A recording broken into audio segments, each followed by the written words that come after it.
Bien, mesdames, messieurs, je vous remercie d'être venus, malgré la rigueur du climat, pour que je puisse, au travers de vous, expliquer aux Français les raisons du choix que j'ai fait de ne pas participer au prochain gouvernement. Le ministère de la Justice dont j'avais la charge était passionnant. J'y ai découvert des personnalités et des parcours et des corps exceptionnels.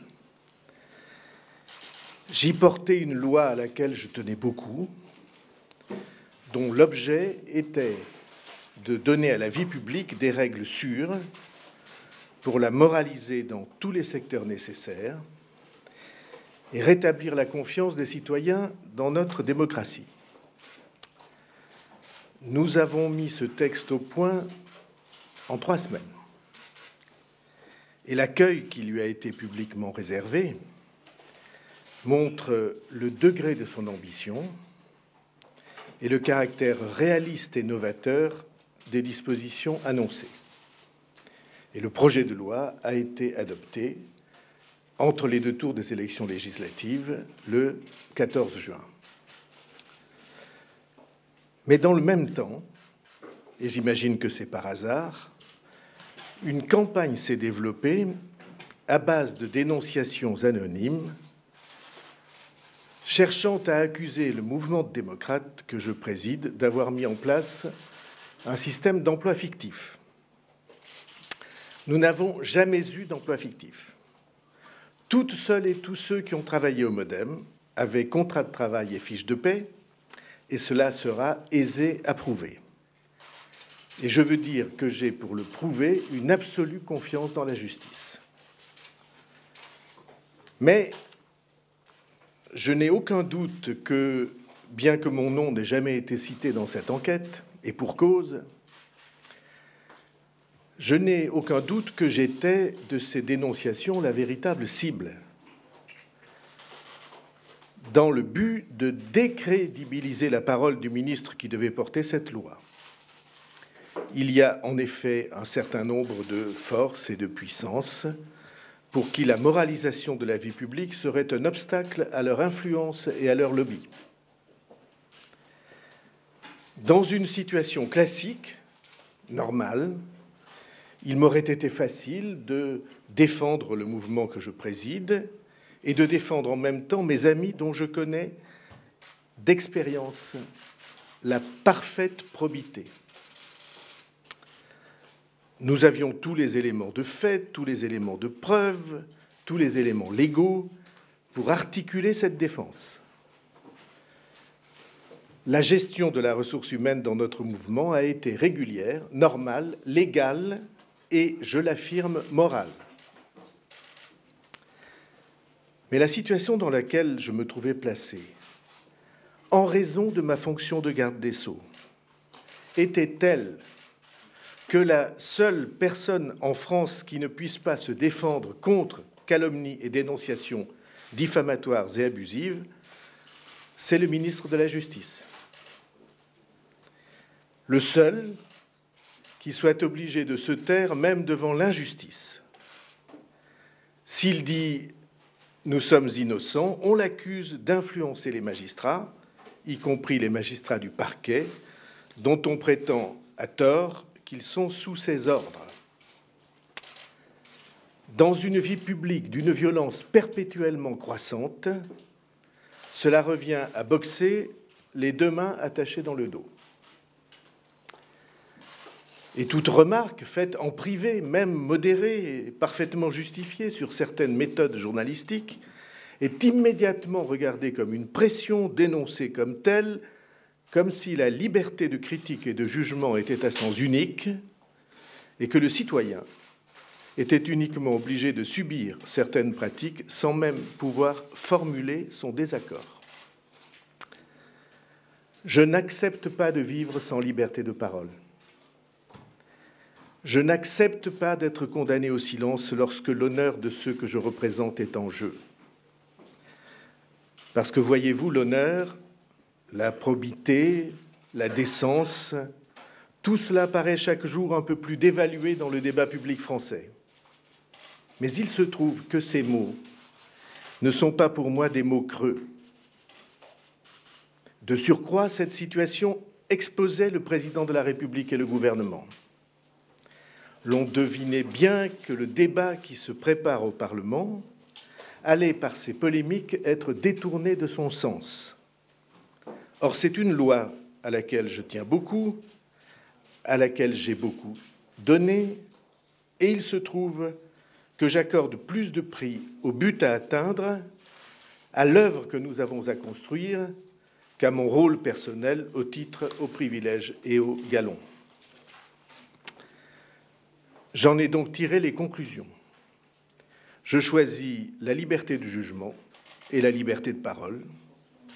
Je choisis de préserver la loi de moralisation et de confiance dans la démocratie. Je choisis de ne pas exposer à des campagnes mensongères le gouvernement et le président de la République que je soutiens.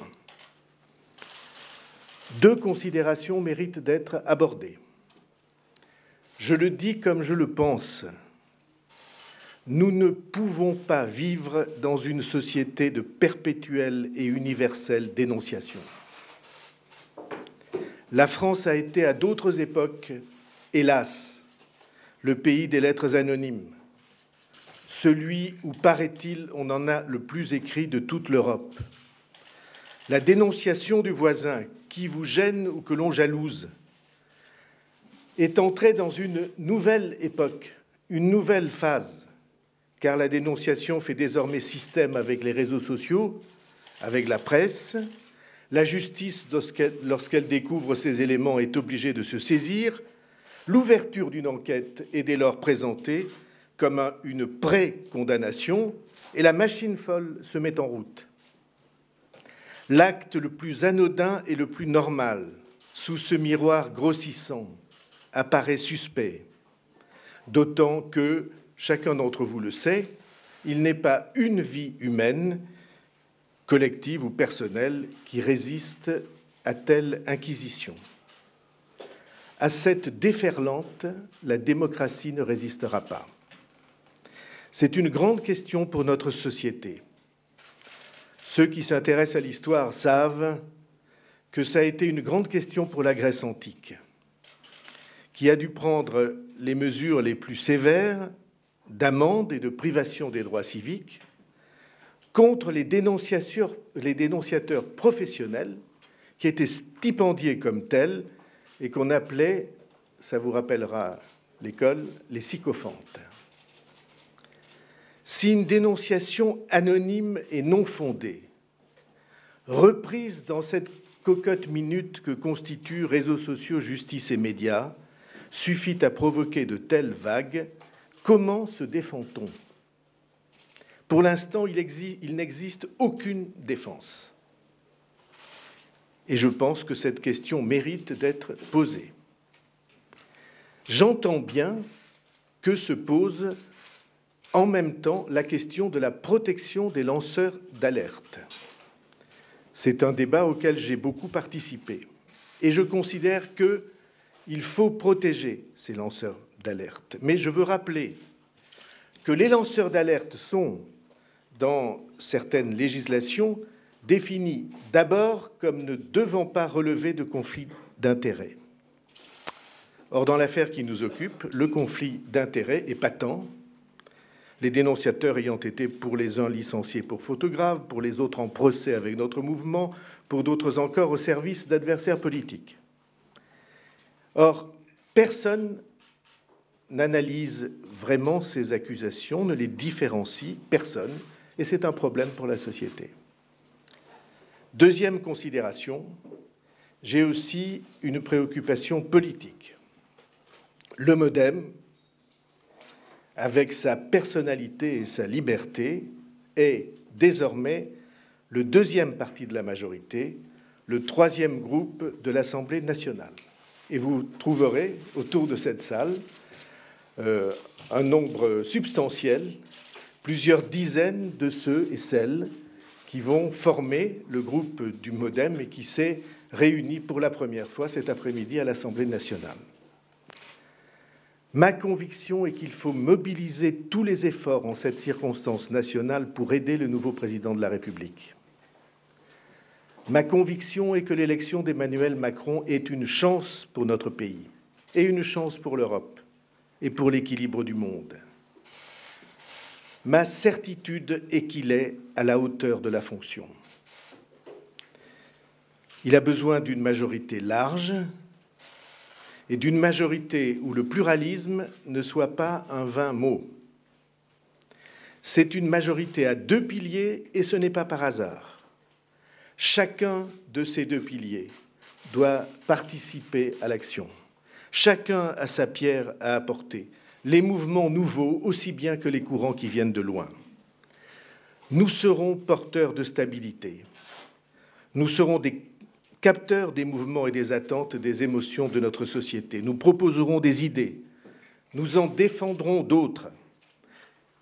Par exemple, comme l'entrée dans notre loi électorale de ce principe de respect du citoyen et du principe de pluralisme qu'est la proportionnelle.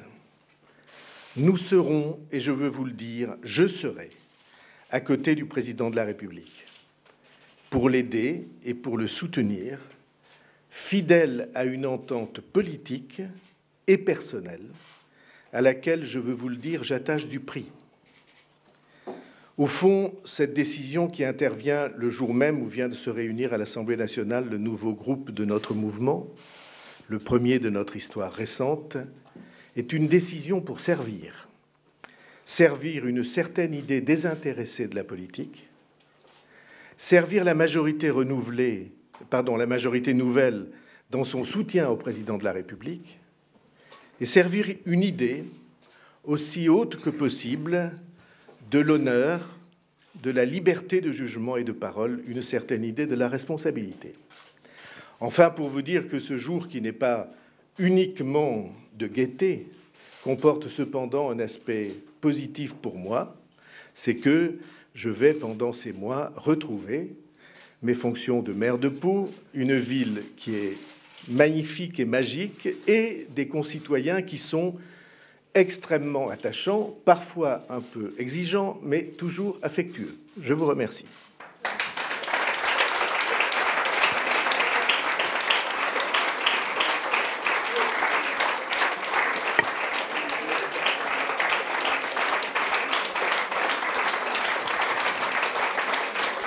Je vais prendre quelques questions, Monsieur Roger. Maintenant que vous êtes libéré de la charge de garde des Sceaux, comment est-ce que, sur le plan judiciaire, vous entendez contre-attaquer ? Je ne sais pas s'il est besoin de contre-attaquer. J'ai exprimé dans ce texte la confiance que j'avais, et comment en serait-il autrement, dans l'action de la justice. Une enquête est lancée. Tous les éléments sont et seront à la disposition de la justice, et moi-même. J'avais d'ailleurs indiqué que, même ministre, j'aurais accepté d'être entendu. Vous savez que c'est une démarche particulière, il faut l'autorisation du Conseil des ministres, mais je l'aurais accepté sans la moindre hésitation, parce que je sais quelle est l'évidence des éléments que nous avons. Mais je n'en dirai pas plus parce que j'ai aucune envie d'entrer dans le débat sur ce texte, sur ces affirmations. Bonjour, Monsieur Bayrou. Quand est-ce que vous avez... le micro. Merci. Bonjour, Julien Arnaud, LCI. Quand est-ce que vous avez pris votre décision ? Est-ce que, d'autre part, la démission de Sylvie Goulard a été un accélérateur, un déclencheur ? Et est-ce que le président de la République a essayé de vous retenir ou au contraire pas du tout ? Alors, ce que m'a dit le président de la République, si vous voulez bien, ça restera dans le cadre des entretiens privés et je ne les trahis pas, comme vous savez. Je suis allé voir le président de la République pour lui proposer cette décision il y a 15 jours, peut-être 3 semaines, le jour même de l'ouverture de l'enquête préliminaire. Parce que je voyais très bien quelle utilisation pourrait être faite. Vous savez, autrefois, ce qui marquait l'étape décisive, c'était une condamnation, même avant une condamnation en appel. Puis c'est devenu la condamnation en première instance. Puis c'est devenu la mise en examen. Je vous rappelle que la mise en examen, c'était seulement la place, l'installation d'un débat au cours duquel on allait examiner les responsabilités et pouvoir se défendre. Et puis c'est devenu l'ouverture d'une information judiciaire. Et maintenant, c'est devenu l'ouverture de l'enquête préliminaire, c'est-à-dire avant même qu'on ait pu se faire une opinion. C'est ce que j'interroge dans le texte. Parce que vous voyez bien quel phénomène d'accélération et de perturbation de l'image de quelqu'un entraîne le fait que dénonciation, réseaux sociaux, articles de presse, ouverture d'une enquête préliminaire et rebelote, de plus en plus accélérée, fait que les citoyens sont extrêmement déboussolés et qu'ils sont eux-mêmes pris d'un sentiment de rejet des affaires, comme si trop c'était trop. Et je n'ai pas voulu, moi, accepter cette dégradation-là. Mais il y a le jour de l'enquête préliminaire, vous retrouverez, c'était une fin de semaine, je suis allé voir le président de la République pour lui proposer cette décision. Bonjour, Asia Metchaouch pour Quotidien. J'ai deux questions. La première, vous avez mis 20 ans avant de revenir dans un gouvernement. Est-ce qu'en un mois, tout s'est écroulé? Monsieur, peut-être la prochaine fois, je ne mettrai pas 20 ans. Ouais, est-ce que vous n'êtes pas maudit lorsqu'il s'agit de l'exercice du pouvoir? Et deuxième question, j'en profite, entre le MoDem et Emmanuel Macron, est-ce que la connexion est rompue? Oui, vous m'aviez déjà fait ce jeu de mots soigneusement élaboré. Et donc, il se trouve, vous l'avez entendu, que je suis absolument déterminé à apporter au président de la République mon soutien et un peu plus. Je veux dire un peu plus en y mettant un côté de réflexion partagée et même, si le mot a un sens en politique, d'affection. C'est quelqu'un que j'estime. C'est pas souvent que j'ai des sentiments de cet ordre en politique. Je trouve qu'il est magnifiquement, il a fait pendant les premières semaines, magnifiquement, il a été à la hauteur de sa fonction. J'ai donc tout à fait l'intention de l'aider, mais je crois que je l'aiderai mieux avec la liberté de parole que je ne l'aurais aidé bâillonné. Et au demeurant, il se trouve que le bâillon n'est pas mon sport préféré.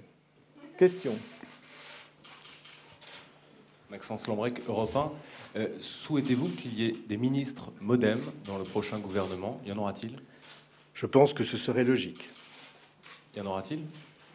C'est le président de la République qui répond sur proposition du Premier ministre à votre question ce soir. Et pourquoi considérez-vous que ce serait logique? Si vous n'avez pas écouté le texte que j'ai fait, ça aurait été pour moi dommage. Question. Non, je vous ai dit mon sentiment et le président de la République prendra sa décision. Pourquoi avoir attendu aujourd'hui pour vous exprimer sur ce renoncement à faire partie d'un prochain gouvernement si vous avez pris votre décision il y a plus de 15 jours? Parce que je voulais attendre le deuxième tour des élections législatives et les suites, constitution du groupe, enfin tout ce qui est pour nous le caractère positif de cette élection et le résultat sans précédent de cette élection. Et ça veut dire que M. Macron a refusé votre démission quand vous lui avez proposé cette décision? Écoutez, j'essaie de m'exprimer avec le plus possible de précision et je préfère utiliser mes mots que les vôtres. Mais ça n'est pas que je doute de la qualité de votre vocabulaire, mais chacun est attaché au sien, on a ses faiblesses. Question. Bonjour, ça fonctionne? Oui. Sylvain Tronchet, je travaille à la cellule d'investigation de Radio France. Vous avez dit lors de votre déclaration que la gestion des ressources humaines au sein de votre mouvement était légale, de mémoire, normale et morale. Je vais vous poser une question précise. Non, monsieur. Je regrette infiniment. J'ai dit que je ne m'exprimerai pas sur ces affaires et que c'était désormais l'enquête qui en trancherait. Et pardonnez-moi, vous n'êtes pas enquêteur. tout Question. le moins, je peux avoir des questions à vous poser. Je vous ai Ne serait-ce dit qu'en les tant que choses. citoyen, par exemple. Je vous ai dit les choses clairement. Question. Monsieur Bayrou, ici Hélène Pilichowski, vous exprimez aujourd'hui votre indignation face aux dénonciateurs et aux excès de zèle des journalistes, des réseaux sociaux, etc. Tout ce qui fait gonfler un peu les affaires de manière, peut-être, à votre avis, anormale. Quand vous avez présenté votre texte sur la moralisation de la vie publique, vous n'avez pas fait allusion à cela. Vous étiez déjà indigné, non? Vous saviez déjà, mais vous aviez plutôt l'intention de traquer les petites fautes des responsables politiques, plus que d'essayer un petit peu de... Disons qu'on le mesure mieux quand on est cible. Question. Oui, mais... Disons que c'est une faiblesse. Question.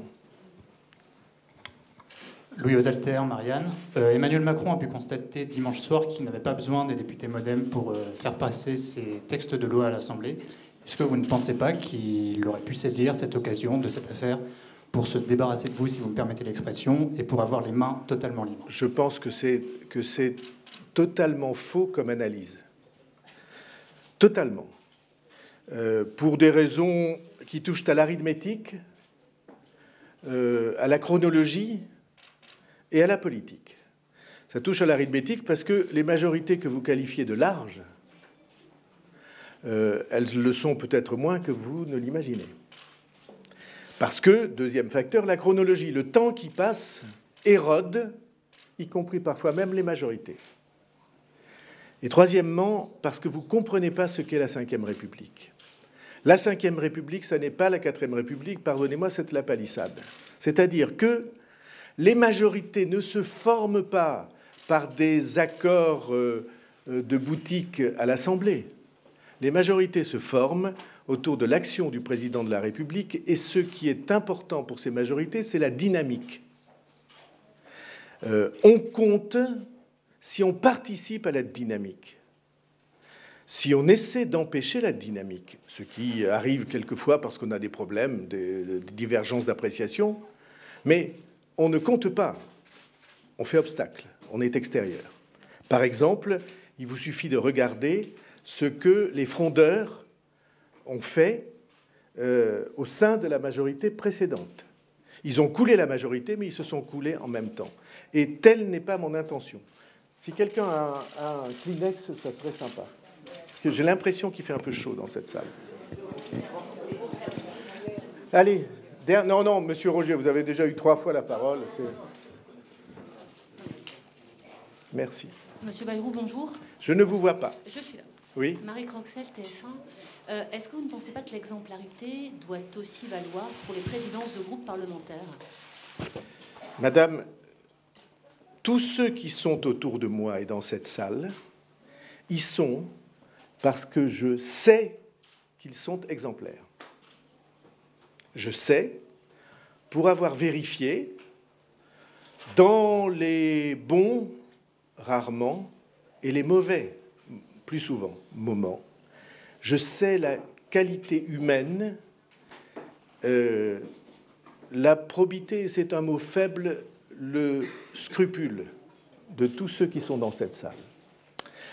Et vous me pardonnerez de dire ainsi que le souhait que vous exprimez qu'il soit représentant d'exemplarité est un souhait exaucé.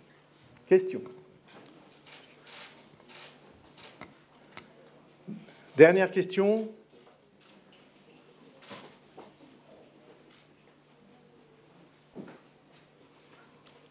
Merci.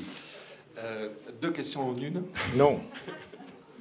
Est-ce que vous pouvez nous dire précisément aujourd'hui combien le groupe MoDem compte de députés à l'Assemblée nationale? Vous vous adresserez au groupe MoDem dès qu'il sera constitué, dès qu'il aura écrit sa déclaration, et vous compterez le nombre de signatures. Je suis sûr que vous pouvez arriver jusqu'à ce chiffre. Et la deuxième observation, quand même, c'est que vous avez parlé aujourd'hui d'une majorité à 2 piliers, et donc le MoDem étant le 2e pilier de la majorité. Oui. Est-ce qu'aujourd'hui, on n'a pas aujourd'hui un trépied majoritaire avec un autre groupe, peut-être en constitution, qui constituerait aussi une force alliés à cette majorité présidentielle. S'il existe, je noterai votre expression de trépied, mais vous me permettrez de dire que la constitution de la majorité, au premier tour de l'élection présidentielle, par une alliance explicite entre entre En Marche et le MoDem, la constitution de cette majorité a précédé l'élection présidentielle. Alors qu'après, d'autres personnalités viennent rejoindre. Je trouve ça très bien parce que, j'allais dire, plus on est de fous, plus on rit. Mais en tout cas, plus on est nombreux, plus on a des chances d'y arriver dans la très grande difficulté des temps que nous allons traverser. Oui, dernière question, allez. Vous parlez de société perpétuelle d'énonciation de l'être anonyme. Qui serait derrière ces magistrats? Écoutez, moi, je me borne à observer. Je ne peux pas pousser plus loin mes investigations. Il se trouve que je n'ai pas d'agence de détective privée pour m'y aider, mais comme ça, j'observe, moi, je n'ai pas une grande expérience de la politique, que probablement, il y a un but qui est poursuivi. Alors, je vais vous le dire en latin, « is fecit qui prodest ». Ça veut dire celui qui l'a fait, c'est celui à qui ça profite. Alors, à partir de là, de cette vieille sagesse latine, je ne doute pas que vous tirerez vous-même vos conclusions. Merci beaucoup.